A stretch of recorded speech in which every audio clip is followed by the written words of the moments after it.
नमस्कार, स्वागत है आपका हमारे चैनल पर। मैं हूं आपके साथ शिप्रा सैनी।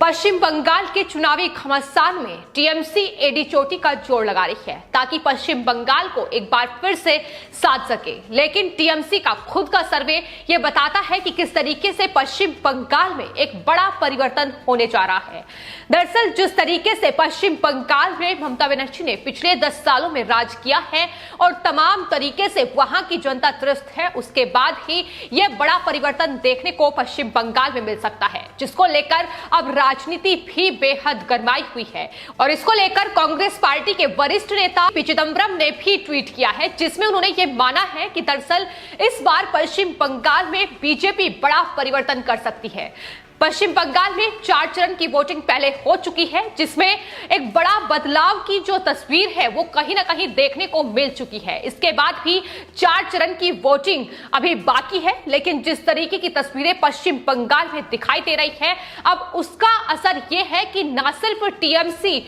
और टीएमसी के नेता, उनका सर्वे ये मान रहा है कि पश्चिम बंगाल में इस बार बीजेपी एक बड़े परिवर्तन की ओर बढ़ रही है, बल्कि कांग्रेस पार्टी के नेताओं के जो सुर नजर आ रहे हैं वो भी कहीं ना कहीं इस बात को बयां कर रहे हैं कि बीजेपी की जीत इन पश्चिम बंगाल के विधानसभा चुनाव में होने जा रही है। और जाहिर तौर पर पी चिदम्बरम का जो ट्वीट सामने आया है उसमें उन्होंने कहा है कि पश्चिम बंगाल में समाज का ध्रुवीकरण हो रहा है, जिसका श्रेय बीजेपी को जाता है। यह सबसे बड़ी त्रासदी है जिसमें उस राज्य का पतन हुआ है। इस ट्वीट में वैसे तो पी चिदम्बरम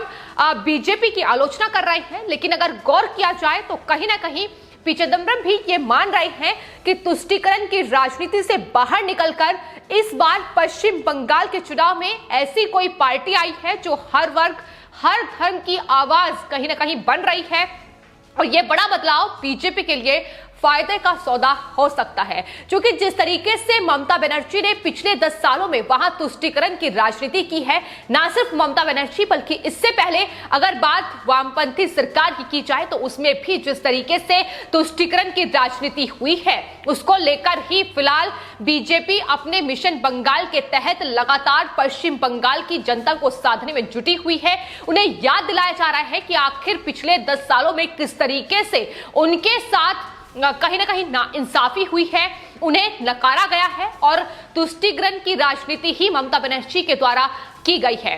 सिर्फ आपको बता दें, कांग्रेस पार्टी के नेता ही ये नहीं मान रहे हैं, बल्कि इससे पहले टीएमसी के चुनावी रणनीतिकार प्रशांत किशोर की अगर बात की जाए तो उनका खुद का सर्वे ये बता चुका है कि किस तरीके से बीजेपी इस बार पश्चिम बंगाल के विधानसभा चुनाव में जीत हासिल कर रही है। और चुनावी रणनीतिकार प्रशांत किशोर ने एक मीडिया पत्रकारों के ग्रुप में ये इस बात का जिक्र किया था कि आखिर किस तरीके से पश्चिम बंगाल में ये बड़ा बदलाव, ये बड़ा परिवर्तन होने जा रहा है। उन्होंने साफ तौर पर यह कहा था कि पिछले 20 सालों में जिस तरीके से पश्चिम बंगाल में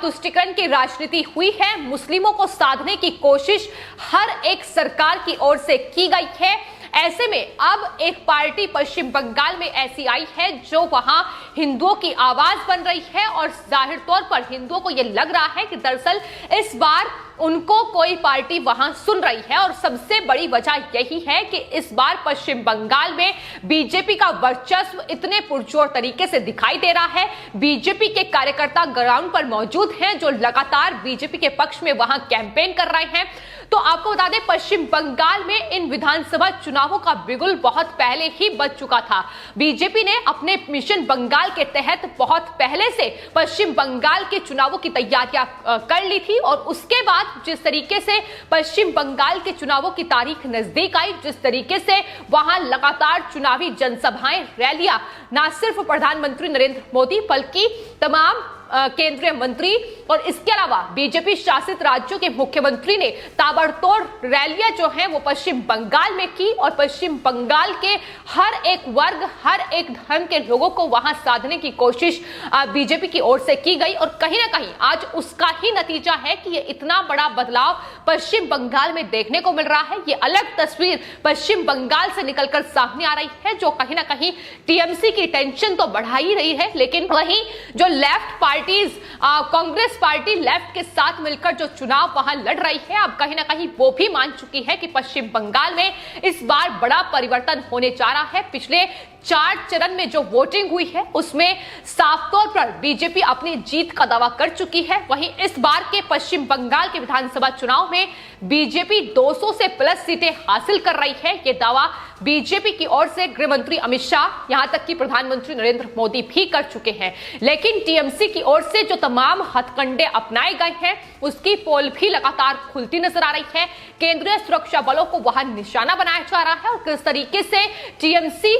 की जो प्रमुख है ममता बनर्जी, वो अपने कार्यकर्ताओं को भड़काकर वहां केंद्रीय सुरक्षा बलों को निशाना बना रही है, ये भी देखने को साफ तौर पर मिला है। तो ये तमाम तस्वीरें हैं जो इन विधानसभा चुनाव में पश्चिम बंगाल से निकलकर सामने आ रही है, जो बौखलाहट साफ तौर पर टीएमसी की दर्शाती नजर भी आ रही है। लगातार हिंसा और किस तरीके से बीजेपी के नेताओं के जो रैलियां हैं, जो उनके रोड शो हैं, उन्हें निशाना बनाया जा रहा है, ये भी देखा गया है। तो ये तमाम चीजें हैं जो फिलहाल पश्चिम बंगाल में बदलाव का इशारा कर रही है, क्योंकि जिस तरीके से ताबड़तोड़ रैलियां प्रधानमंत्री नरेंद्र मोदी की ओर से की जा रही है और उसमें जिस तरीके का जनसैलाब उमड़ रहा है,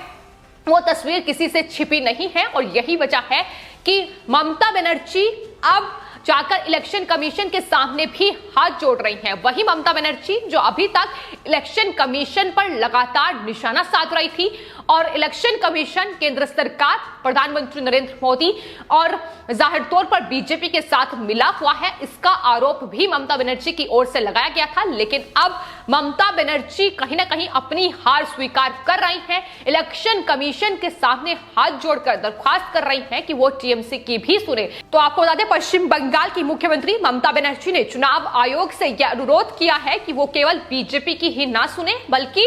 दूसरी पार्टीज की भी सुने। उन्होंने कहा कि आयोग को पक्षपात नहीं करना चाहिए। दरअसल चुनाव आयोग पहले ही ममता बनर्जी को कई नोटिस थमा चुका है, फिर चाहे वो बीएसएफ जो बॉर्डर सिक्योरिटी फोर्स पर टिप्पणी ममता बनर्जी और टीएमसी के द्वारा की गई, उसको लेकर भी चुनाव आयोग ने ममता बनर्जी को नोटिस थमाया था। और साफ तौर पर चुनाव आयोग ने यह कहा था कि जिस तरीके से ममता बनर्जी ने बीएसएफ पर आरोप लगाया है वो अपने आप में बेहद दुर्भाग्यपूर्ण है। बीएसएफ देश की एक बेहतरीन फोर्स है, ऐसे में बीएसएफ पर सवाल उठाना गलत है। आपको बता दें, इसके अलावा केंद्रीय सुरक्षा बलों पर बीजेपी की मदद करने का आरोप भी टीएमसी की ओर से लगाया गया है। तो किस तरीके से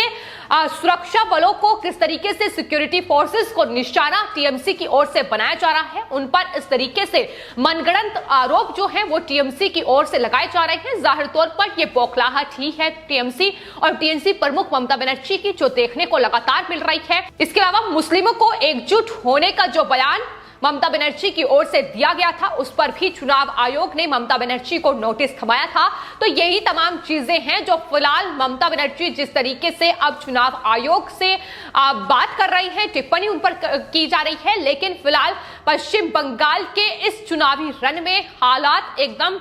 बदले नजर आ रहे हैं। जिस तरीके से पश्चिम बंगाल में अपने मिशन बंगाल के तहत पश्चिम बंगाल में बीजेपी ने एक बड़ा बदलाव किया है। बीजेपी की जो रैलियां हैं, जय श्री राम का नारा है, वो इस वक्त पश्चिम बंगाल की कहीं ना कहीं आबो हवा में गूंज रहा है और यही तमाम चीजें अब टीएमसी को खटकती नजर आ रही हैं, जिसके चलते टीएमसी और ममता बनर्जी नए नए हथकंडे अपनाती नजर आ रही है। बात अगर कांग्रेस के वरिष्ठ नेता पी चिदंबरम की जाए तो उन्होंने जाहिर तौर पर तुष्टीकरण की राजनीति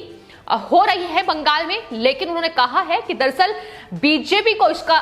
श्रेय जाता है। जाहिर तौर पर बीजेपी इस बार जय श्री राम का नारा, जिसका विरोध पश्चिम बंगाल की मुख्यमंत्री करती नजर आई, लेकिन आखिरकार चुनाव आने तक उन्हें भी अपना हिंदुत्व होने का कार्ड जो है वो दिखाना पड़ा कि वो ब्राह्मण है, किस तरीके से अपना जो गोत्र है वो बताती नजर आई। तो ये तमाम चीजें हैं इस चुनाव में जो बदलाव के तौर पर देखी जा रही हैं। सिर्फ इतना ही नहीं, पी चिदंबरम ने ट्वीट करते हुए उन्होंने ये भी लिखा है कि वो विश्वास नहीं कर सकते हैं कि रामकृष्ण, विवेकानंद, राजा राम मोहन राय, ईश्वर चंद्र विद्यासागर, रविंद्रनाथ टैगोर, सुभाष चंद्र बोस और सत्यजीत रे जैसे जो महान अनुभवी हैं, उनकी धरती पर इस तरीके से सांप्रदायिकता का वायरस फैल रहा है, इस तरीके से वो भूमि सांप्रदायिकता का शिकार हो रही है। लेकिन सवाल पी चिदम्बरम से यही है कि आखिर ये सांप्रदायिकता फैलाई किसने है, आखिर किसने मुस्लिम तुष्टीकरण की राजनीति पश्चिम बंगाल में की है। ना सिर्फ इसका श्रेय